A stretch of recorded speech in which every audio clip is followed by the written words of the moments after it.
Hello students, हम कर रहे थे इंडियन फेडरलिज्म। लास्ट सेशन में हमने किया इंडियन कॉन्स्टिट्यूशन में इंडियन की जो फेडरलिज्म की क्वालिटीज हैं, फीचर्स हैं, जिसको हम फेडरलिस्ट कंट्री कहते हैं। एंड उसके बाद हमने कहा कि जो इंडिया का फेडरलिज्म है, जिस सेंट्रलाइज्ड फेडरलिज्म है, इसमें सभी पावर्स, ऑलमोस्ट जो इम्पोर्टेंट पावर्स हैं, वो सेंट्रल को दी गई हैं। तो आज हम करेंगे emerging trends in Indian federation. जो इंडियन का फेडरेशन है, इसमें कौन कौन से चेंजेस आ रहे हैं, क्या ट्रेंड्स है जो चलता आ रहा है। जो इंडियन फेडरेशन है, जो 47 में जब हम इंडिपेंडेंट हुए थे, उसके बाद जो कॉन्स्टिट्यूएंट असेंबली है, उसने हमारे लिए फेडरलिज्म की प्रावधान किए थे। तो उसके बाद इतने सालों में क्या चेंजेस आ रहे हैं। First one is miss use of the office of governor. हमारे देश में जो गवर्नर है, गवर्नर किसके द्वारा अपॉइंट किया जाता है, वो प्रेसिडेंट के द्वारा अपॉइंट किया जाता है। तो गवर्नर है वो ड्यूअल प्ले रोल करता है। कैसे? जैसे वो स्टेट में कॉन्स्टिट्यूशनल हेड है, जैसे सेंटर में प्रेसिडेंट है, लाइक दिस स्टेट में क्या है, गवर्नर है, जो सभी के सभी रोल प्ले कर रहा है। एंड इसके अलावा जो गवर्नर है वो सेंटर का रिप्रेजेंटेटिव भी है। इस तरह गवर्नर ड्यूअल रोल है वो प्ले कर रहा है। गवर्नर की अपॉइंटमेंट कैसे होती है? By president. एंड इसीलिए जो गवर्नर है वह ऑफिस में कब तक रहता है? जब तक प्रेसिडेंट चाहे तब तक वो गवर्नर बना रहा है। अगर प्रेसिडेंट नहीं चाहता तो गवर्नर को रिमूव भी कर सकता है। इसीलिए जब भी एक सेंटर में गवर्नमेंट चेंज हो जाती है, तो सेंटर की गवर्नमेंट चेंज होने से बहुत सारे गवर्नर है वो रिजाइन कर देते हैं, या फिर उनको रिमूव कर दिया जाता है। जो आज से नहीं हो रहा, स्टार्टिंग से होता आ रहा है। जैसे ही सेंटर की गवर्नमेंट चेंज होती है, गवर्नर चेंज हो जाते हैं। पहले तो कांग्रेस की मेजोरिटी थी, उसके बाद जब बीजेपी आती है, उसके बाद जब फिर कांग्रेस आती है, तो वो आपस में गवर्नर हैं जो उनकी ऑपोजिट पार्टी के द्वारा नॉमिनेट किए जाते थे, उनको रिमूव कर देती है। सेंट्रल गवर्नमेंट इस तरह क्या करती है, मिसयूज करती है of the office of governor for the attainment of its political objectives को अचीव करने के लिए इस तरह गवर्नर के ऑफिस का मिसयूज होता जा रहा है। जैसे ही 98 में बीजेपी की सरकार आती है, तो अडवाणी जी हिंट देती है कि जो 10 स्टेट्स के गवर्नर हैं वो अपना रिजाइन दे दो, और उसके बाद रिजाइन दे देते हैं। अगर नहीं रिजाइन देते तो उनको रिमूव किया जाता है, जो उनके लिए और भी ज्यादा मुश्किल का कारण बन जाता है। अगर मुझको रिमूव कर दिया जाए तो मेरी जो पर्सनैलिटी है, डिग्निटी है, ये एक स्टेप डाउन हो जाएगी। इसीलिए गवर्नर क्या करते हैं, पहले ही वो रिजाइन दे देते हैं। 2010 में सुप्रीम कोर्ट की 5 जज ने डिसीजन लिया कि जो गवर्नर है वो सेंट्रल गवर्नमेंट का कोई मेंबर नहीं होता, इसीलिए उनको रिमूव नहीं किया जाना चाहिए। लेकिन 2014 में जब एनडीए की सरकार आती है, तो मोदी जी फिर हिंट देते हैं कि वो गवर्नर को रिमूव करेंगे, इसलिए बहुत सारे गवर्नर्स ने रिजाइन दे दिया। तो इस तरह गवर्नर की जो ऑफिस है इसको मिसयूज किया जा रहा है। Number 2, misuse of article 356।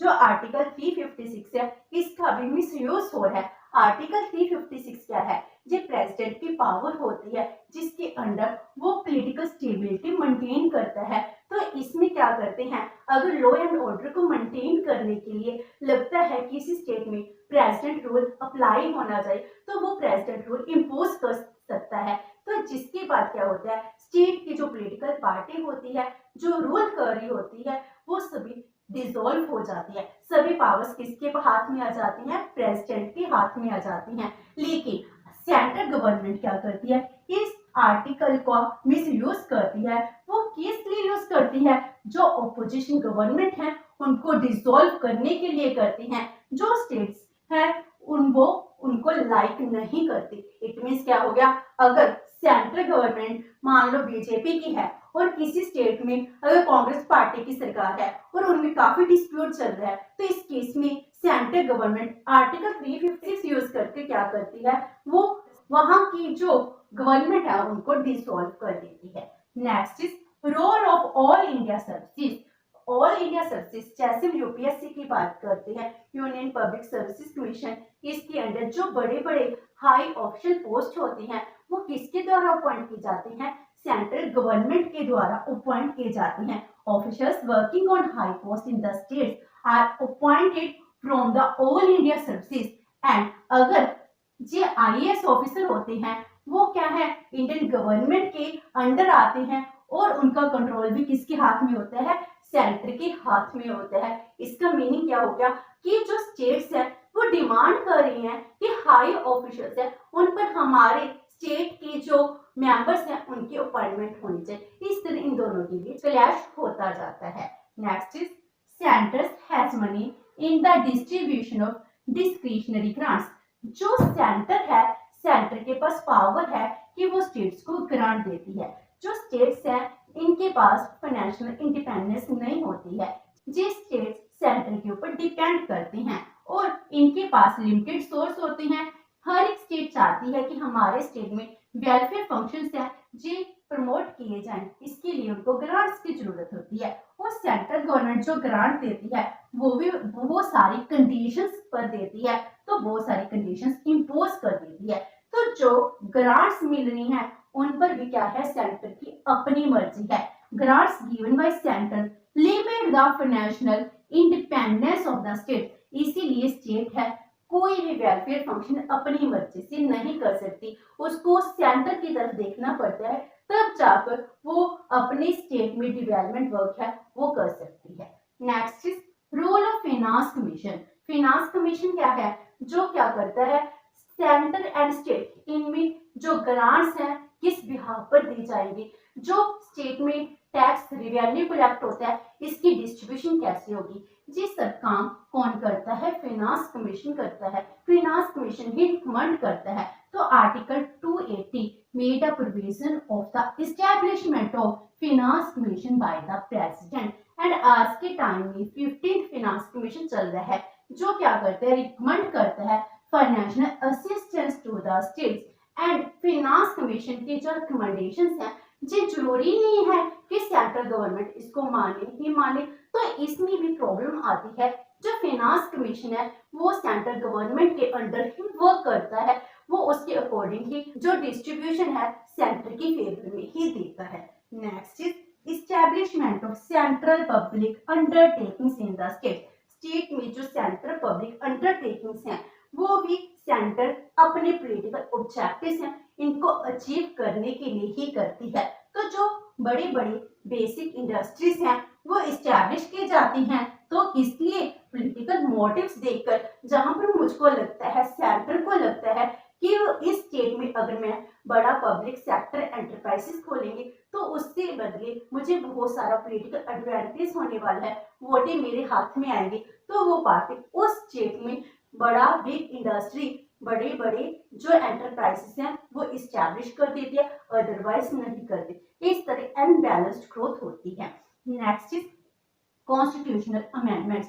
Constitution amendment, जब हमारा कॉन्स्टिट्यूशन बनाया गया था तो स्टेट लिस्ट में 66 सब्जेक्ट्स थे, लेकिन आज के टाइम में 42nd अमेंडमेंट के बाद जो 5 सब्जेक्ट्स हैं वो स्टेट लिस्ट से अब कॉन्करेंट लिस्ट में इंक्लूड कर दिए गए हैं। तो इस तरह जो स्टेट लिस्ट के सब्जेक्ट्स हैं उनकी ऑटोनॉमी है वो कम की जा रही है, और जो कॉन्करेंट लिस्ट है जैसे सेंट्रल लिस्ट है इसमें सब्जेक्ट्स को इंक्रीज किया जा रहा है।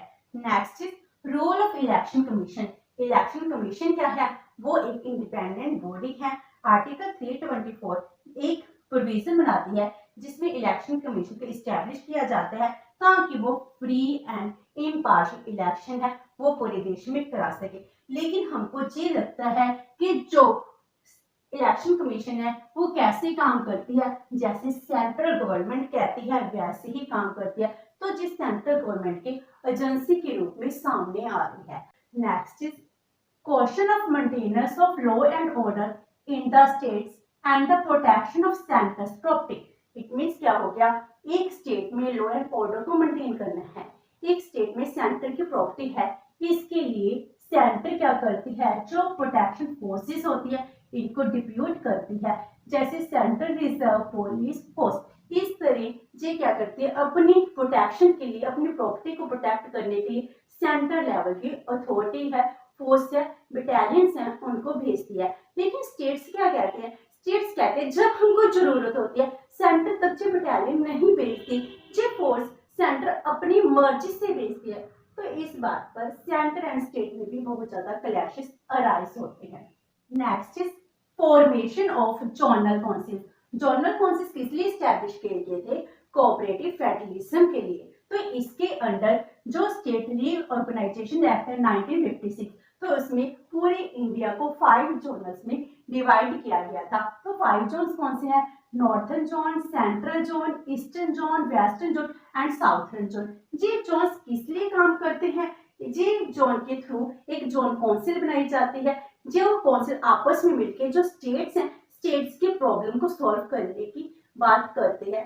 तो इससे यूनिटी इंटेग्रिटी इंक्रीज होती है। तो जोनल काउंसिल स्टेट में, पूरे देश में एक यूनिटी को क्रिएट करने के लिए ही इस्टेब्लिश की गई है। Next is demand for the formation of new state. जो स्टेट रीऑर्गेनाइजेशन एक्ट है 1956, इसके अंडर पहले कितने स्टेट थे? 14 स्टेट्स एंड 6 यूटी थे। लेकिन आज के टाइम में कितनी स्टेट्स हो चुकी हैं? 28 स्टेट्स एंड 9 यूटीज हो चुकी हैं। लेकिन आज भी हमारे देश में लैंग्वेज के बेस पर, कास्ट के बेस पर, ट्राइब के बेस पर हम अलग से अपनी स्टेट की डिमांड कर रहे हैं। तो ये डिमांड्स है आज के टाइम में इंक्रीज होती जा रही है। तो पॉलिटिकल एडवांटेज भी लिए जा रहे हैं। तो जो पॉलिटिकल पार्टीज हैं वो क्या करती हैं? किसी भी ग्रुप को कहती हैं कि हम आपकी स्टेट बनाने में हेल्प करेंगे, आप हमको वोट दे दें। अगर हमारी सरकार आएगी तो हम आपके लिए इंडिपेंडेंट स्टेट को फॉर्म करेंगे। इस तरह बहुत सारा पॉलिटिकल एडवांटेज लिया जा रहा है। जैसे महाराष्ट्र में विदर्भा रीजन में न्यू स्टेट की डिमांड हो रही है, असम में बोडो ट्राइब की हो रही है, वेस्ट बंगाल में दार्जिलिंग की हो रही है, आज के टाइम में त्रिपुरा में त्रिपुरा लैंड की डिमांड हो रही है। इस तरह हर एक जगह पे, हर एक स्टेट में अलग स्टेट की डिमांड्स इंक्रीज होती जा रही है। Next is growing terrorism. आज के टाइम में टेररिज्म कितना ज्यादा इंक्रीज हो चुका है। जो ये टेररिज्म है बहुत बड़ा थ्रेट है to the unity and integrity of Indian nation. इसीलिए टेररिज्म को कंट्रोल करना बहुत जरूरी है। तो टेररिज्म को कंट्रोल करने के लिए रिसोर्सेज किसके पास हैं? सेंट्रल गवर्नमेंट के पास हैं। इसीलिए सेंट्रल गवर्नमेंट है वो national counter terrorism centre states में इस्टेब्लिश करना चाहती हैं। लेकिन स्टेट्स इसको अपोज करते हैं, कहते हैं इससे हमारी ऑटोनॉमी खत्म हो जाएगी, हर जगह सेंटर का रूल इंक्रीज हो जाएगा। तो ये एक बहुत बड़ी प्रॉब्लम हमारे सामने आ रही है। Next is blame of the opposition ruled states of step motherly treatment with them. जो सेंटर एंड स्टेट में ऑपोजिट पार्टी है, मान लो सेंटर में आज के टाइम बीजेपी चल रही है, अगर किसी स्टेट में कांग्रेस या किसी रीजनल पॉलिटिकल पार्टी की सरकार होती है, वो ये कहती है जो सेंटर है हमारे साथ स्टेप मदर की तरह ट्रीट करता है, हमको ग्रांट्स कम प्रोवाइड कराता है, जिससे हमारी जो ग्रोथ है वो डिक्रीज हो जाती है। तो डिस्क्रिमिनेशन किया जाता है जब फंड्स को एलोकेट किया जाता है। लेस ग्रोथ रेट है ऑपोजिशन रूल्ड स्टेट्स की। इसीलिए ये भी एक कंट्रोवर्शियल मैटर बन चुका है because of Indian federalism. Next is growing importance of regional parties. आज के टाइम में रीजनल पॉलिटिकल पार्टीज हैं जिसकी इंपॉर्टेंस बहुत ज्यादा इंक्रीज हो चुकी है। तो ग्रोइंग इंपॉर्टेंस क्या है? आज के टाइम में जितनी भी नेशनल पॉलिटिकल पार्टीज हैं वो क्या करते हैं? कोलिजन करती हैं विद रीजनल पॉलिटिकल पार्टीज ताकि वो सत्ता में आ सके। एंड जो रीजनल पार्टीज हैं वो भी इनकी इंपॉर्टेंस को समझ चुकी हैं, इसीलिए वो इनके साथ गठजोड़ करती हैं। तो ये क्या करती हैं? कभी कभी नेशनल इंटरेस्ट को इग्नोर करती हैं to promote their own interest. Next is reaction against over centralisation. तो जो ओवर सेंट्रलाइजेशन है, हमारे जो फेडरेशन है, फेडरेशन में ज्यादा पावर्स किसको दी गई है? सेंटर को दी गई है। ओवर सेंट्रलाइजेशन की वजह से बहुत सारी प्रॉब्लम है। इसीलिए क्या है, जो रीजनल पॉलिटिकल पार्टीज हैं वो भी सेंट्रल पॉलिटिकल पार्टीज को इन्फ्लुएंस करने की कोशिश करती हैं और कैबिनेट मिनिस्ट्री की डिमांड करती हैं ताकि रीजनल पॉलिटिकल पार्टीज हैं इनका भी रोल इंक्रीज हो सके। तो जो सेंट्रलाइज्ड फेडरेशन है कभी कभी तो बहुत ज्यादा एक दूसरे के अंगेंस्ट हो जाते हैं। सेंटर एंड स्टेट है वो आपस में लड़ते रहते हैं। इसके लिए देश की इंटरेस्ट है वो किसी भी पार्टी के लिए चिंता का विषय नहीं रह जाते। हर एक पॉलिटिकल पार्टी क्या करती है? अपनी रोटी सेकने में लगी है, उनको अपनी वोटों की पड़ी है, अपनी पार्टी की पड़ी है। तो जो सेंट्रलाइज्ड फेडरेशन है इसके जैसे तो हमारे कॉन्स्टिट्यूशन मेकर थे वो बहुत ज्यादा दूरदर्शी थे। उन्होंने ये सोच के बनाया था हमको एक यूनिटी इंटेग्रेशन के साथ रहना है। लेकिन आज के टाइम में सेंट्रल गवर्नमेंट है जी इसका मिस यूज ज्यादा करने लगी है। तो विद दिस हमारा इंडियन फेडरेशन का कॉन्सेप्ट है जी कंप्लीट होता है। आई होप सो कि आपको ये सेशन अच्छा लगा होगा।